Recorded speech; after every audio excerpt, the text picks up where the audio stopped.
നോക്കൂ, ഈ ലീഡ് നില കാണുന്ന ഒരു ഘട്ടത്തിൽ ആം ആദ്മി പാർട്ടി 35, BJP 34, കോൺഗ്രസ് 1, പലയിടത്തും കോൺഗ്രസ് 2ാം സ്ഥാനത്ത് വന്നു എന്ന് വെച്ചാൽ അതിനർത്ഥം ആം ആദ്മി പാർട്ടിക്ക് ക്ഷീണം സംഭവിപ്പിക്കാൻ കോൺഗ്രസിന് ചില മണ്ഡലങ്ങളിൽ കഴിഞ്ഞിട്ടുണ്ട്.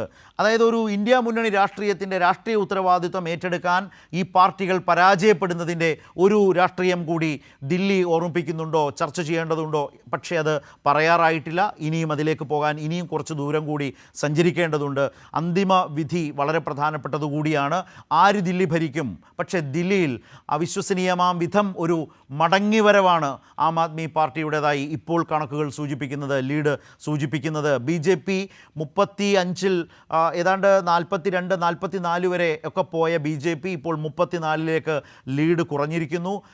അതേസമയം ഒരു 29ലൊക്കെ നിന്നിരുന്ന ആം ആദ്മി പാർട്ടി 35ലേക്ക് ഇപ്പോൾ ലീഡ് നില 35 സീറ്റുകളിൽ ആം ആദ്മി പാർട്ടി ലീഡ് ചെയ്യുമ്പോൾ BJPയുടെ സീറ്റുകൾ കുറയുന്നു, 34ലേക്ക് എത്തുന്നു, കുറയുന്നു എന്നുള്ളതാണ്. അങ്ങനെ 35-34 എന്ന നിലയിൽ വളരെ ശക്തമായ കൈരളി ന്യൂസ് ഈ ദില്ലി തെരഞ്ഞെടുപ്പിനിട്ടിരിക്കുന്ന പേരിനെ അന്വർത്ഥമാക്കും വിധം തന്നെ ദില്ലി ബാറ്റിൽ അത്രമേൽ ശ്രദ്ധാകേന്ദ്രമായി മാറുകയാണ് എന്നുള്ളതാണ്. മനീഷ് സിസോദിയ മുന്നിലാണ് എന്ന വിവരം നേരത്തെ ഞാനത് സൂചിപ്പിച്ചിരുന്നു. സത്യേന്ദർ ജെയിൻ പിന്നിലാണ് എന്നുള്ളത് ഇപ്പോൾ രോഹിണി മണ്ഡലത്തിൽ മുമ്പ് മാറി മറിയുന്നുണ്ടായിരുന്നു. ഏതായാലും ഇതുമായി ബന്ധപ്പെട്ട വിവരങ്ങളിലേക്ക് കൂടുതലായി പോകാം. 35ഇടത്ത് ഇപ്പോൾ ആം ആദ്മി പാർട്ടി ലീഡ് ചെയ്യുന്നു എന്നത് വളരെ പ്രധാനപ്പെട്ട കാര്യം തന്നെയാണ്. പക്ഷേ ഒരു തരത്തിലും അതിലേക്ക് സ്ഥിരമായി നിൽക്കാൻ കഴിയില്ല എന്നത് വളരെ പ്രധാനപ്പെട്ട കാര്യമാണ്. വല്ലാതെ ലീഡ് നില മാറി മറിയുന്നുണ്ട്. ആം ആദ്മി പാർട്ടി 26ലേക്കും BJP 34ലേക്കും എന്ന നിലയിൽ ലീഡ് നില മാറി മറിയുകയാണ് എന്നുള്ളത് കൂടിയുണ്ട്. വിഷ്ണു,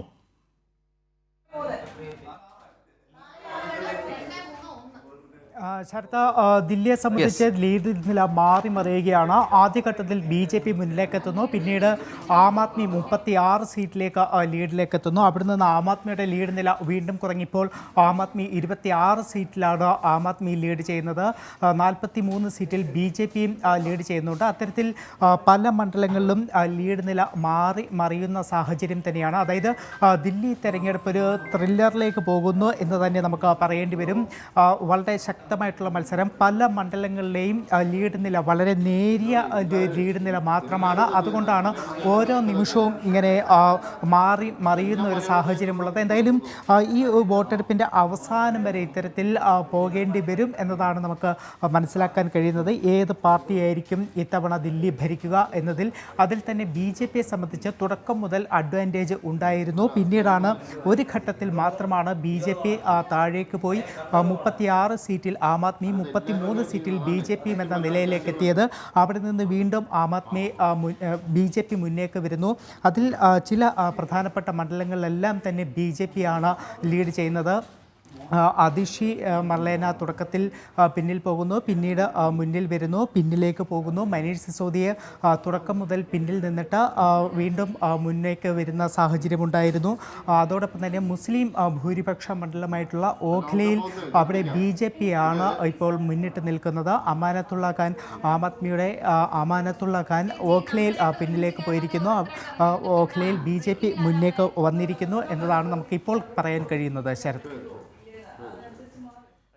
വളരെ വളരെ വളരെ പ്രധാനപ്പെട്ട നിലയ്ക്ക് ഏറ്റവും ഒടുവിലത്തെ ലീഡ് നില ഇപ്പോൾ വിഷ്ണു പറഞ്ഞതിൽ നിന്ന് തുടങ്ങിയാൽ നോക്കാം. ആം ആദ്മി പാർട്ടി 23ഇടത്ത്, യഥാർത്ഥത്തിൽ ആം ആദ്മി പാർട്ടിയുടെ ലീഡ് കുറയുകയാണ് ഇപ്പോൾ സംഭവിച്ചിട്ടുള്ളത്. നേരത്തെ 30-ഉം 35-ഉം ഒക്കെ ലീഡ് നിലയായി കാട്ടിയിരുന്നതിൽ നിന്ന് അവർ 23ലേക്ക്, ഏതാണ്ട് നിരന്തരം അവർ 25 എന്നുള്ളതായിരുന്നു നിലനിർത്തി പോന്നിരുന്ന ഒരു ലീഡ് നമ്പർ. അതിൽ നിന്ന് താഴോട്ട് ഇറങ്ങുന്നു. സ്വാഭാവികമായും BJPയുടെ ലീഡ് കൂടുകയും ചെയ്യുന്നു. BJP ഇപ്പോൾ 46 നിയമസഭാ മണ്ഡലങ്ങളിൽ ലീഡ് ചെയ്യുക. ഓർക്കുക, 70 നിയമസഭാ മണ്ഡലങ്ങളാണ് ആകെ ദില്ലി നിയമസഭയിലുള്ള. ദില്ലി നിയമസഭയിൽ ആകെയുള്ളത് 70 നിയമസഭാ മണ്ഡലങ്ങളാണ് ഉള്ളത്. അവിടെയാണ് ഇപ്പോൾ BJP 46 ഇടത്ത് ലീഡ് ചെയ്യുന്നത്. ആം ആദ്മി പാർട്ടി 23 മാത്രമാണ് ലീഡ് ചെയ്യുന്നത്. ഏറ്റവും വലിയ തിരിച്ചടിയായി ആം ആദ്മി പാർട്ടിക്ക് മാറിയത് അതിൻ്റെ നേതാക്കളൊക്കെയും പിന്നിലാണ് എന്നുള്ളതാണ്. അരവിന്ദ് കെജ്രിവാൾ മുതൽ മുഖ്യമന്ത്രി അതിഷി അടക്കം എല്ലാവരും പിന്നിലാണ്.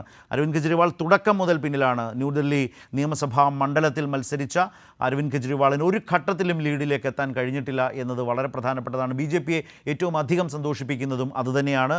പക്ഷേ ഈ തെരഞ്ഞെടുപ്പിൻ്റെ ജയപരാജയങ്ങളെ തുടർന്ന് ഈ ഇന്ത്യ മുന്നണിയിലെ കക്ഷികൾ എന്ന നിലയിൽ കോൺഗ്രസും ആം ആദ്മി പാർട്ടിയും എടുത്ത നിലപാടുകൾ വലിയ തോതിൽ ചർച്ചയാകേണ്ടതാണ്. അത് ഏറ്റവും അധികം അതിൻ്റെ ഗുണഭോക്താക്കളായി മാറിയതും അതിലേറ്റവും അധികം സന്തോഷിക്കുന്നതും നിശ്ചയമായും BJP എന്ന രാഷ്ട്രീയ പാർട്ടി തന്നെയാവും. കാരണം പലയിടങ്ങളിലും ആം ആദ്മി പാർട്ടിയുടെ ഈ പിന്നോട്ടു പോക്കിന് വലിയ സംഭാവന നൽകിയിട്ടുള്ളത് കോൺഗ്രസിൻ്റെ മത്സരം തന്നെയാണ് എന്നുകൂടി പറയേണ്ടതുണ്ട് എന്ന് തോന്നുന്നു. പറയാൻ കഴിയുന്ന വിധമുള്ള ചില നിരീക്ഷണങ്ങളൊക്കെ വരുന്നുണ്ട്. ഉദാഹരണത്തിന് നേരത്തെ പറഞ്ഞ ന്യൂഡൽഹി മണ്ഡലം തന്നെ എടുക്കാം.